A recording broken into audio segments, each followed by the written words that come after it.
some noise for the GOAT, Michael Guthrie!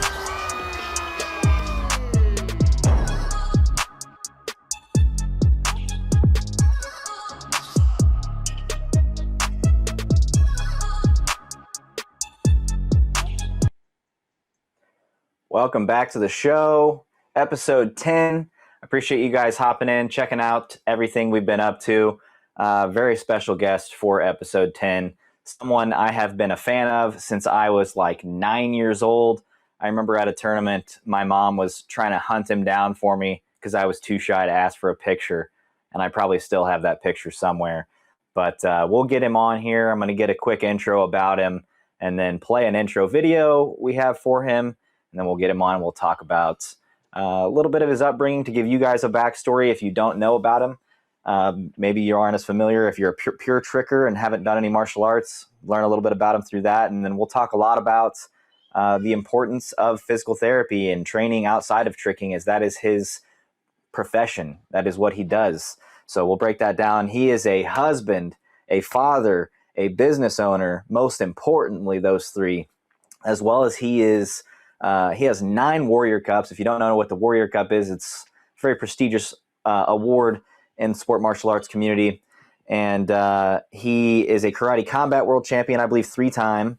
He is a glory kickboxing world champion and holds the 2019 KO of the year. That clip's going to be in his intro. Check that out. He is a doctor of physical therapy, and he is my personal coach. He has been responsible for some of my best performances due to his planning and structure leading into the event. Between my cardio, my explosion, all of it. Like, he fully prepared me to being the best version of myself. So if you don't have a coach, if you don't have someone looking out for you and helping you prep for an event, this is the guy. And I've been through a few guys where I was with Ross and then went down a different route for just a little bit to try to like dabble and see, you got to get to learn what works best for you.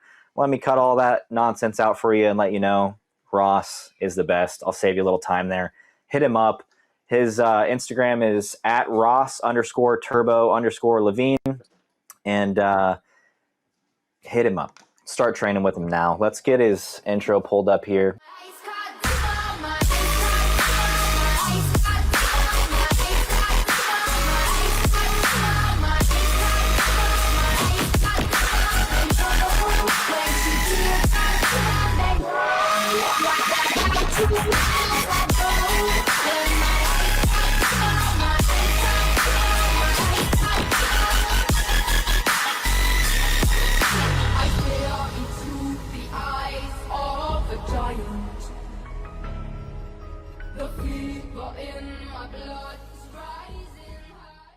All right, and let's have the man himself on. Everybody welcome Mr. Ross Levine.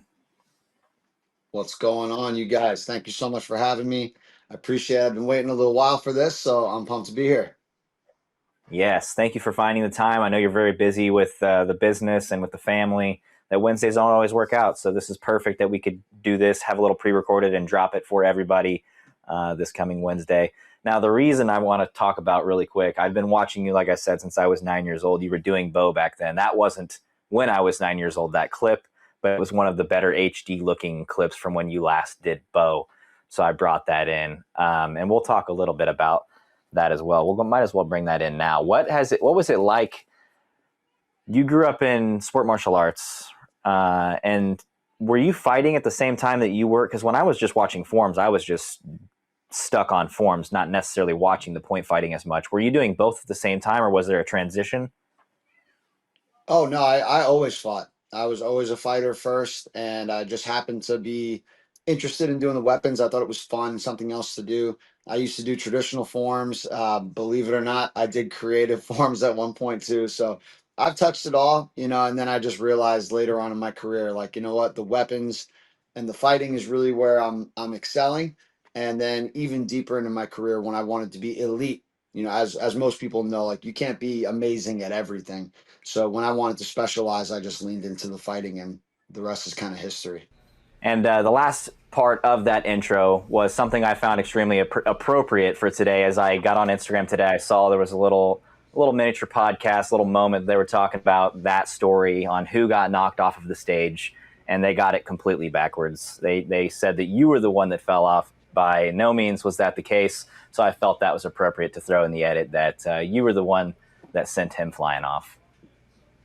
Yeah, no, I mean it's But all yeah, good. I'm good friends with the guys that do that podcast, so it was pretty funny. You know, they were actually just talking about some of the best moments that I've ever been at that particular tournament, the American International. So for me to be part of that was awesome. And you know, like I was saying to you beforehand, if I would have won the fight in the end, maybe everyone will remember how it went. But yes, I was the one knocking Ray off the stage and doing my little walk off. But what a hell of a fight and an incredible event. So kudos to those guys for making that opportunity possible. absolutely. And like we said, no shade, all respect to those guys and to Ray as well. They are all incredible. Just a funny moment I figured I'd toss in. Nothing to stir any pots. But Mhm. like we said, been watching you since I was 9. You said you've been fighting that entire time. Then it was the shift to becoming elite. But this being a tricking podcast, we're going to talk a little bit more about tricking related topics. I just want to kind of backstory the people into who you are and what your journey has been like.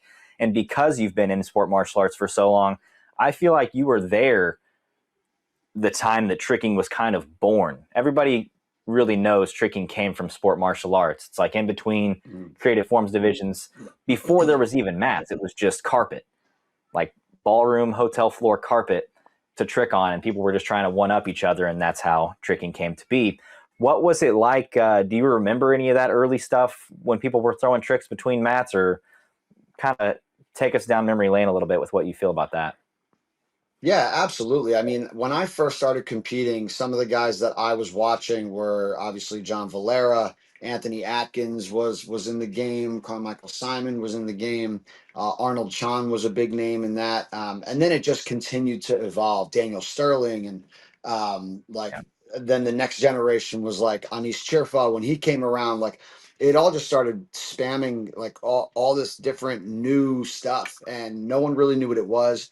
They didn't have names for it. People were inventing names. And yes, you know, now that you bring it back, it's very nostalgic to think about. I would be finishing my events for the day at a tournament, and I'd be leaving, and they would either be in one of the rings that were done tricking back and forth, just doing a whole bunch of flips and kicks and crazy stuff. And I would always stop and watch and cheer. And like, this is stuff that I'd never seen before. Or they'd be doing it in the hallways of the event, you know, if they weren't allowed to be there while they were setting up for the night show. So it was just such a cool thing to watch. And these competitors just doing these insane things. I mean, there were in the days of like video samplers, you know, you would go to a tournament and everyone, even though like I was a fighter, I was never a part of those circles because look at me, I could never do that stuff if I tried. But I would look forward to the samplers of watching some of that stuff afterwards, be like, what did this kid do at this event? Like, man, that's so cool to think about again. That was really the birth of samplers and like gatherings. I mean, we have gatherings now where it's just meet up at a gym or facility and there's a tricks being thrown, people meeting up, and that's the whole thing. But that all came from Yeah. sport martial arts where, like you said, the ring was done. Even when the ring wasn't done, it was just between divisions. They would rush into that empty space and Yep. trick, get kicked out, and next division would start. So it's pretty cool to reminisce on that time and what tricking was like then. Now, to kind of fast forward just a hair, what do you think of tricking? I don't know. I doubt you have the time to keep up with exactly where it's at now, but I'm sure you see Mhm. enough maybe through social media or whatever, I'm assuming here. But what are your thoughts on how it's grown and what it is now? Well, it's something that should have been bigger sooner, in my opinion. You know, you have all of these extreme athletes that do all these different things. You look at you know everything that you see in the X Games at one point was underground, if you want to call it that. I think of it almost like the rise of like ska and punk rock. But you look at BMXing and skateboarding and people going to the skate parks and doing all this different stuff that was, you know, essentially illegal. Guys were getting kicked out of certain areas because they weren't supposed to be doing that. Think of like guys getting kicked out of the rings when they weren't supposed to be doing that, you know, and now BMXing is tremendous, like skiing, all the different trick stuff using skateboards and bikes and rollerblades and all that stuff is so popular. So there's really no reason why tricking shouldn't be at that level too. But now you have stuff like adrenaline that is really becoming the global leader in, worldwide tricking competition. I've seen things like Red Bull, trying to create different opportunities for these athletes, and why not make it just as big as it possibly can be? Exactly. And you brought up a niece. That's a perfect person to kind of segue into how that blossomed, because I remember very vividly going to the theater and watching Tron Legacy, I think was the title of that one, and seeing him Yeah. do a raid swing court crowd awakener on the big screen. And you can tell with Anis's tricks, like it could just be a silhouette and you would know who it was. So for him to be Mhm. behind a helmet, you still knew it was him, and that was such a big moment for tricking to be on the big screen. And now you have like Luke Scott. I don't know if you remember Luke Scott he was on Team America, and he did Yes. bow, threw the bow up, did a Webster, caught it. Was one of the first guys to ever do the throw flip catch in CMX, and now he's the lead stunt double for Tom Holland in Spider-Man. So tricking Wow. definitely has a path to finding success, whether it's in Hollywood or now in the league that Adrenaline is forming. So thank you for kind of running us through how you feel about what it is now and where it's headed, and your thoughts on the current state of it. Let's shift now into like why I really wanted you on this podcast is that you're a doctor in physical therapy. Like you were Mhm. able, you said you were never able to do any of those things. I remember you did some kicks. You had some ability here. A little Um, bit. but you also have the brain behind all of it because you've been a part of this sport and seeing it grow for so long. You were there at the beginning, and you work with me now, and I feel better and better and better. I'm 32, and my legs are stronger than they've ever been due to your programming and how things are going. I'm very excited with how it's going. But let's talk about like tricking training outside of the gym. In a nutshell, what would you say a perfect regimen might be for, and I know it's different for everybody, right? So like they're going to have to get a hold of you, and you're going to have those talks where you can set that up better for them. But Right. in a nutshell, what do you feel like a good regimen would be for tricking and training outside of the gym? Like how often should you train tricks versus weights or conditioning, recovery time in between all of that? What would be your perfect nutshell idea of that to kind of help some of the viewers that maybe don't have the opportunity to train with you, to help give some insight on how to be a better athlete? For sure, man. I think that's an awesome question, and there's so many different tiers and layers that we need to break down when it comes to this. But when you and I first started working together, it was because you had some injuries that we needed to take care of so that you could perform at your best. Within that conversation, we started talking about your routine, your goals, like where you want to be and what you're currently doing to be there and stay at that level. And the big thing that was really lacking was your strength and conditioning. How are you keeping your body healthy? How are you maintaining strength, improving strength, and then, of course, following through with your skill training? So, if I were to break it down into like some of the most important tiers, you have to have, without a doubt, your skill training has to be elite, because I don't care how strong you are, you can't go to a competition, lose, and say, well, I can squat more than you. Yeah, nobody cares, right? That doesn't win you competitions. But not doing that will definitely help you lose competitions. So that's kind of how you want to put it into perspective, right? So your skill training comes first, but then you can't just expect yourself to get better and better and better long term without doing something to build the engine, right? So you have a Ferrari and you have a Toyota Corolla. On the dashboard of both of those, they probably reach 180 miles an hour, 200 miles an hour, whatever, on the speedometer. If you run a Toyota Corolla 180 miles per hour, what's going to happen? It breaks. Not good. Like, Yeah. yeah, really not good. That thing will go up in flames. But a Ferrari, it's like Toyota's normal pretty for that. reliable, but not that deep. Not that, yeah, yeah, it ain't that reliable. So the Yeah. goal is like you may be capable of doing something, but if you don't have the engine to then like really make it happen consistently over and over again, that's the difference between a Toyota and a Ferrari. That's the difference between your everyday tricker and Michael Guthrie, right? So you're the Ferrari of this sport. Like you've been building this bigger engine, stronger muscles, more dense bones, more stable ligaments. Like if you're not doing strength and conditioning, the time span that you have, the window of opportunity for you to be elite really, really shrinks. So aside from like injury rehab, if you're not doing strength and conditioning, you're really capping your ceiling. And I think that's where I come into play, especially where I came into play with you, is just getting you on a healthy routine. And then the next tier, of course, and I wouldn't say it's that far below it, but what are you doing for recovery? You know, are you doing proper nutrition habits? Are you taking care of your body? Are you getting the right amount of sleep? Are you drinking water? Like all those little things play a big role. If you're going to be an elite athlete or want this sport to grow, I think it's time for a lot of these athletes to follow suit and be a professional athlete. Exactly. And when you bring up recovery, sleep and water, huge. Those are a major piece of it. And then there's other little things that you can help yourself with supplements. Maybe it's fish oil or creatine. I find that Sure. some of those things are very helpful. Some of them, I don't really notice a difference. And that's kind of a just, you're going to have to use the science yourself and figure that out. So Mhm. there's no right or wrong on supplements necessarily, but a base layer of like just a men's multivitamin, very helpful for the most part. Sure.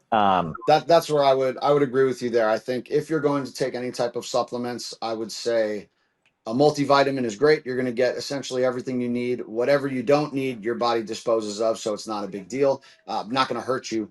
Creatine is the most highly researched supplement around the world. I mean, it is the best thing you can possibly do. You can start taking creatine at a relatively young age. You can take it as an elder person as well.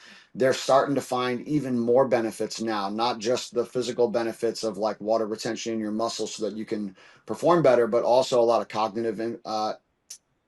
cognitive function improvements as well. So I mean, it's just good all around. So as always, if you're going to start taking something, even a multivitamin, if you haven't, always talk to your primary care physician first. Make sure that's a thing. Don't just start taking a whole bunch of different things and shooting Right. peptides into your body and like take care of all that. But you mentioned like sleep and water are the most important, and they are. Those are the controllables, right? Always control the controllables. Don't start just throwing other stuff at the wall and seeing what sticks before you do the things that you can absolutely do. I've had people telling me, "Oh, should I cold plunge? Should I do the sauna? Should I use compression boots? Should I, take this supplement or that supplement?" It's like, are you getting 8 hours of sleep, and how much water are you drinking a day? That's number one. Like, let's fix that first, and then let's see how your body responds. Yeah, 8 hours is the minimum. I thought for a while I could run off 6 and be fine, but I gotta have 8. And if I have 10, my God, the recovery is so much better. Like if the kids sleep in or whatever it is, and I end up getting 10 hours, I feel magical. It doesn't happen every time, but the 8 hours every time gotta happen. Um, and to rewind back a little bit, and then we'll go back to talking about recovery as well as I have a buddy who works night shifts. And what's up, little girl? How you doing? This is Drew. Hi. Drew is joining us. Don't mind the blue. We are we're gender neutral here. This is a girl. Drew, baby Drew is my little girl. All good, man. They didn't Colors are have any pink colors. ones, That's so what I we had to meant. get the blue one. Yeah, but no, Drew's It gonna works hang out great. with us a little bit. Is that okay with you? Can you say yes? We're Yes. working on it. It's all So good. busy. They get She's they like, get "Who's camera shy, man. They that's all not do. Grandpa." She's like, "That's not Grandpa on the phone." I've never seen that strange looking dude before. Why is he so bald? But I have a I buddy who know. works night shifts, and he says that he's a big lifter. He's very strong. He can like, I think it's Mm, called a Zercher squat, the one where you have it in between your arms. He can Zercher squat like over 400 something pounds, almost 500. He's an oof. ox. Yeah. And so he takes creatine even just for in the morning to get that, like you said, that cognitive function. He genuinely notices a difference in his brain functionality off of creatine. And then another example, I lifted with my brother 2 weeks ago as he was on the pod with me for a little bit, and then we went and hit a little post pod pump. And he said he always takes creatine after his workouts, and I was like, well, I want you to try it before. Let's give you a scoop, see how you feel during your workout. And he noticed a genuine difference.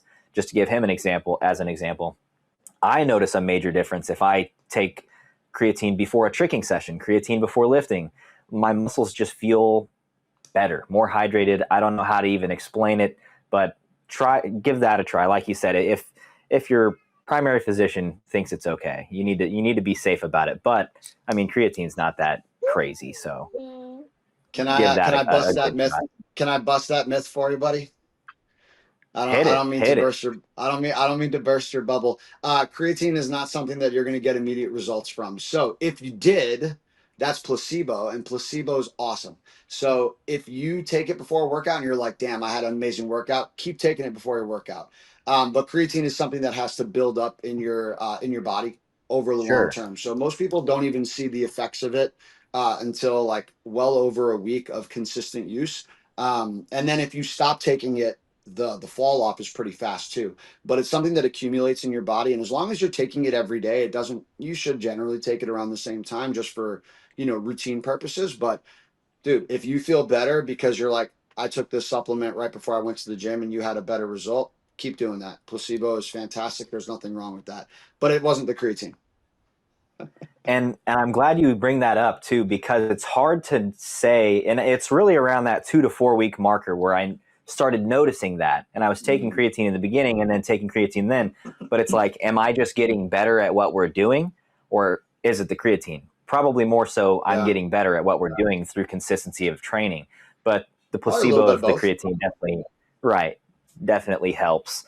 And it helps my recovery as well. But back to the recovery topic, I had to learn the hard way that recovery doesn't necessarily mean, okay, today's the day off. I'm going to sit in this chair and play games all day because I'm recovering.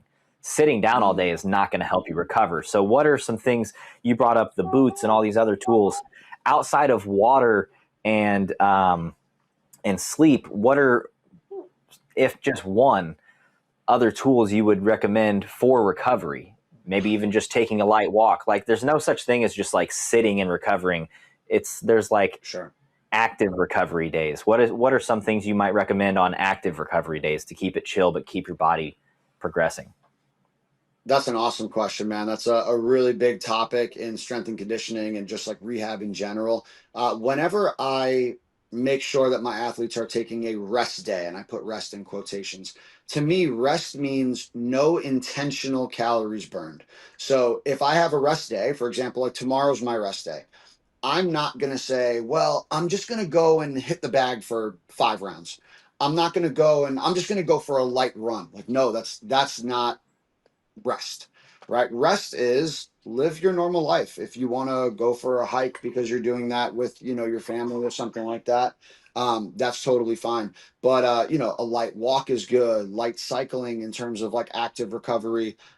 Some people absolutely love the sauna, the cold plunge. Like those are all kind of newer wave things. Some people like to do like red light therapy, infrared. There's so many different ones. And like by all means, none of them are going to hurt you. So try them all, see what you like. Everyone's a little different. Some people love a massage. Personally, I hate massage. I don't want people touching me. So like I don't like massage at all. I never did. And I think it's just, I mean, dude, I was fighting my whole life, right? So everywhere I turn, people are trying to hit me and put their hands on me. I'm like, don't touch me. I'm good. So I always love the sauna. I love going for a swim. I've always felt that the pool made me feel really good. It rejuvenated my body. So those are some really good things just to help. Like the goal for active recovery is just that, to stay active, but also feel better when you're done. So nothing that's going to break you down. You want stuff that's going to build you up. And when you say a swim, just to clarify, you're not talking about laps. You're talking about just hitting the pool with the fan for fun and chilling, Yeah, for just like a getting in the rest water. day. Yeah, if I'm Yeah. hanging out in the pool for a rest day, I'll feel good. But even as active recovery, like I used to do that as like I had like a flex day. So depending on how my body felt, I could afford to throw another workout in, but it wasn't going to be something crazy. It was going to be either some light bag work, a bike ride, or some swimming. So I would do some laps, maybe I do some breath work, but no, I'm not like sprinting through the water to the point where afterwards I'm completely shot. I would always get out of the water and be like, man, that feels so good. Right? Do you remember that when I was swimming? I agree. Yeah. My kids and I hit the pool last night, and we all slept like a baby. It was Oh the yeah. pool can just really relax you. So, pool, heat, like he said, sauna, cold plunge. I personally, like he said, he hates massage. I hate the cold plunge, and I honestly Ooh. feel like worse after I do the cold plunge. I highly recommend Yeah. trying the like get the water as hot as you can handle and throw some Epsom salt in. I Mm. love a hot Epsom salt bath. That is Cool, where it's man. at for me if I'm really down bad. Um, let's see, talking recovery. Okay. What are, and this is a broad question. This is very broad and difficult to answer because every injury is going to have a different path to results. But what are some of the best steps to take to recover from an injury? Maybe like what are some of the first steps to take? Like talk to the audience like they have no idea what to do. What would be your first couple of recommendations on how to attack an injury? Yeah, I mean, the first thing to do is recognizing that you have an injury and not just trying to push through it at every turn. I think, especially as martial artists, we always think it has to be being soft. I just got to work harder and train through it and keep pushing. And sometimes that's appropriate, but we also have to respect our body and listen to our body because no one knows your body like you. No one else is inside your body but you. So we have to, number one is recognize, like, hey, maybe something's not quite right. Let me talk to somebody that I trust. And I think part of that is, skipping the line a little bit when it comes to who you decide to talk to. That's where you and I really connected. Is the doctors tend to give you a runaround. Most doctors that don't understand anything about your sport, they say, "Oh, just rest for 3-4 weeks and see what happens." That's a bunch of weeks that go by that you're not making progress. You're not getting the injury better. So rest is really hardly ever an option in my book, unless it's like a really big, um, unless it's a really big injury. But something small that like just comes through your training process. I think just understanding what the injury is, and then talking to somebody who can give you quality evaluation and lead you down the path. That's really the number one thing that you have to focus on is find somebody that you trust that you can work with. Agreed completely. And something that I felt confident in is as a tricker or as any athlete, you kind of want someone who can understand your sport to help you in that path because, Mm. I mean, with my spinal injury, when I had the 3 dehydrated disc, I don't know if that necessarily ever goes away, but like it's been better now since we've worked together. That's not even something I question anymore, thanks to Yeah. you. But the back doctor, upon all of the MRI stuff, he's like, I don't think you'll ever be able to do it again. Whereas you laugh at that fact, you laugh at that topic because that's not necessarily true, and it hasn't been true. I mean, I'm still able to trick. Tore my shoulder. I'm now tricking again. The only trick I can't do is touchdown raise. I can do everything else. So, and we're attacking that. That's something that you meet up with me and we have calls and talk about ways to make that realistic to do again.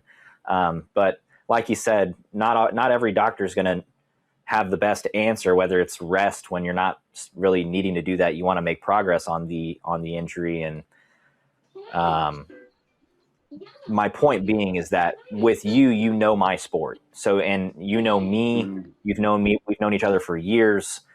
Through sport martial arts. So I felt like an instant connection. And that's where I want others to really recognize within you is that you are one of the best in the business, period, and the sport. So it's like best of both worlds. If you're really looking for someone to help you with your training, whether it just be to become a better athlete, you're not injured and you just need more specific training, you're the man. And if you're injured and you're looking to get out of that injury and then into the athletic training after rehab, you are also the man. So really wanting in this podcast for everyone to recognize and realize how important it is to have a coach and someone that understands on the outside, because sometimes you don't always know what's best for yourself. You may be lying to yourself and Mm. training when you shouldn't be, or resting when you shouldn't be, or whatever the case may be. For an example, right now with Ross, I'm training twice a week. And then when I'm feeling confident in it, I'm tricking once a week. Like I'm getting ready to go to the gym tomorrow to explore some more tricks and see how the body feels. Normally, I'm tricking 1 to 2 times a week as well as lifting twice a week. But to give you guys a perspective on where I'm at right now with my body and my training, Ross, what may be I'm kind of circling back to what I might have asked you earlier, but I want to have you try to set up a light path. If someone's uninjured, how often would you set them up for tricking? How often would you set them up for training? And how many rest days would there be in a 7-day period? Yeah, that's definitely a loaded question. I Right. think a good baseline, if you, it also depends on like how much experience you have in the gym. So let's just say we have someone with like a pretty basic understanding of what to do in the gym and a basic understanding of tricking. We're not like elite in any category or anything like that, but we're experienced enough where we can be independent. That's fair. I would recommend usually starting with 2 days a week of strength training and then 2 to 3 days a week of skill training, one type of like cardiovascular day, and then one full rest day. I think that usually adds up pretty well. So you have 3 days of skills, 2 days of strength training, one flex day to do some type of cardiovascular exercise, whether that's a bike ride, a run, a swim, stairmaster, whatever it might be, something you like to do for fun, and then a recovery day, full rest. I think that's a really great way to start. And then as your experience level changes, whether you have an injury, we should try and manipulate that a little bit more. Or, some people have a very like labor intensive job. So maybe we have to change things around a little bit. Maybe your schedule, if we were to get more advanced, we always try and work off of like how intense are your training sessions. Like that's something that we talked about the very first day is we lay out your schedule and say like, okay, in a perfect world, what days are you training? How intense are these training sessions? Are some more focused than others? And then we kind of plug in the strength training around it so that everything you're doing for strength and conditioning should be complementing what you do in your skill session. Like I said before, you can't go to a competition and lose a competition. Be like, well, I bench more than you, I squat more than you. It doesn't matter. At the end of the day, you want your skills to reflect, right? So your strength and conditioning has to be an adjunct. It's got to complement everything else you're doing. And unless we treat it that way, then you're going to get kind of a mixed bag of results, and we don't want that. As you said, that's an extremely loaded question. So if you don't know how to handle this or how to go about it, especially with your schedule, like you said, if you have a labor intensive job, you need to message him and get some help. There's nothing wrong with accepting the fact that you need help. I've been tricking for 23 years. This Yeah. coming March, which is a little bit of ways away, will be 24 years. So I mean, Wow. I have a lot of time in this sport, and I still feel way better, way more confident, and smarter with Ross on my team helping me out daily. So hit him up at Ross underscore turbo underscore Levine. He's the man to get you right. He's the man with the plan to get your tricks and your training and your body on top as much as you possibly can, and start young too. I mean, you don't have to be 32 to start with him. You can be 13. Yeah. You could be any age really, and he's got the right mindset and plan to help you excel at your goals. So that's really where I wanted to go with today in the podcast and talking about tricking training and how to become better as an athlete as a whole. But obviously things like, the extracurricular activities that a lot of trickers partake in are not necessarily helpful. So let's highlight the fact that you need to focus on your health, what you're eating and what you're consuming in your body. Is that causing more inflammation? Do your research on what you're putting in your body to help you get better results out of your body. So Yeah, and I think anything, just to piggyback on that too, Mike. Just to piggyback on that a little bit too. Like I think a lot of people in the tricking industry across the board, I would say it's pretty uniform that everybody wants tricking to blow up. The problem is everybody is sitting there waiting for it to blow up and riding the coattail into stardom, right? As opposed to the athlete starting to take responsibility and treat yourself like a professional athlete so that these big corporate sponsors have something to look at and say, okay, we want to market this. So not only do these people have unbelievable skills, which I endorse 1,000%. Like I think you guys like that when I watched the adrenaline stuff, when you and I started working together and I really dove in, started watching you compete and win your championships and seeing all these people all over the world, like unbelievable athletes. Like there's no one on the planet that can do the stuff you guys can do. But like you said, it's not backed by anything. It is purely skill related. There's no personality.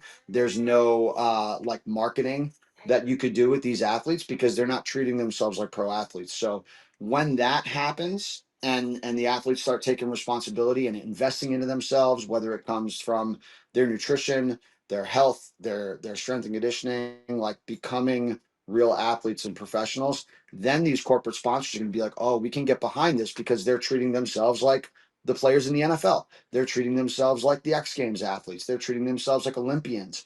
Now it's like, okay, we can get behind this. So I think you're spot on with that, man, and you're leading the way just like you led the way before. So, props to you for, putting a platform together to highlight that and continue to elevate the sport. That's what it's all about.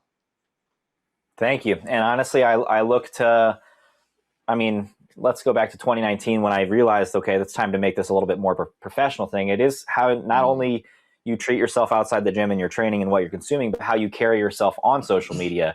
If you feel like it looks cool to put a clip of yourself smoking in your next sampler, that's not necessarily going to play out as well with the mass majority of sponsorships. It's how you carry yourself on the social medias, and that's something that I've looked to the fighters such as yourself or not necessarily Conor McGregor. He's gotten himself into a lot of troubles, but like how he carries himself with his confidence versus like Nate Diaz just blowing smoke everywhere. And Nate's found success in that, but not nearly as much sponsorship success as some of the other fighters that try to carry themselves a little bit more like a businessman, and they clean themselves up and they look right on their platforms. That's exactly what the sponsorships are looking for. They're looking for that next guy that they maybe want to throw in the commercial. Maybe that's a little too far ahead. Maybe they're just looking to share your content or use your content in a marketing meeting. Like you want to be that presentable guy. So outside of treating your body properly, that's the next step, is treating your presence properly on social media. And you have done a phenomenal job of that your entire career and still do with your business nowadays. So congrats to you. Tip my hat off to you and everything you've ever done. And I'm proud to be working with you. It's been an honor to know you more and more as years go on. And I looked up to you when I was 9 years old. I'm 32 now. You guys can do the math on that. So Ross has been a big part of my life, whether it's been through training or motivation. I thank you for your time and for everything you've contributed to your sports and to our sport now. So thank you for your time and thank you for all of that. Yeah, that's super humbling, man. I appreciate that. Like you said, we've known each other for a really long time, and I think we're mutually fans of each other. And I think one thing, like a final thought is everybody needs a coach, no matter who you are or what level you're at. I could probably write my own strength and conditioning programs, but I don't. I could probably do my own rehab programming when I hurt myself, but I don't. So it just scroll down all my social media, take a look at some of the stuff. I just got over a back injury and I reached out to my friend who's a specialist and got that done. I have my strength coach writing programs for me. So no matter what level you're at, it's always good to have a coach. And I think that's where martial artists really click in, is we're really good students. Don't feel like you have to do it all, work with the people that you trust. And I'm just honored that you trust me, and I'm along the ride with you, man. And we've done some amazing things together, and we got more to do. Absolutely. Works to be put in this coming week. I appreciate your time coming on the pod, sharing your knowledge. And I know you're busy with your family and your dojo and everything. So keep going as super dad and everything you've done and I continue to do. So again, thank you for your time. Thank you for your info. And if you have any parting thoughts, now's the time to do so. And again, if you don't already follow him, at Ross_Turbo_Levine. And if you don't already, follow us.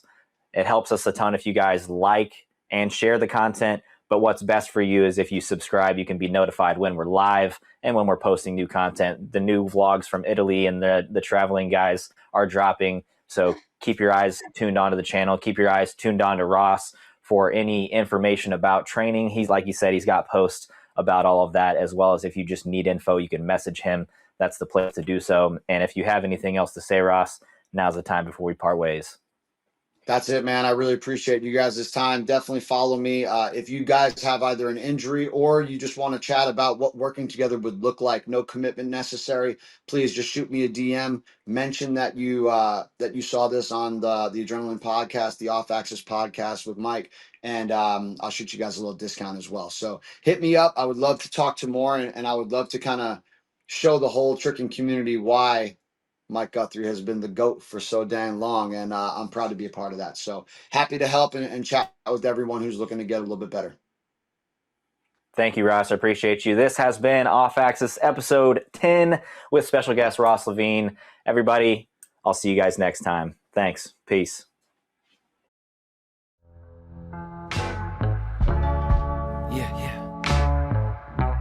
Yeah, uppercut.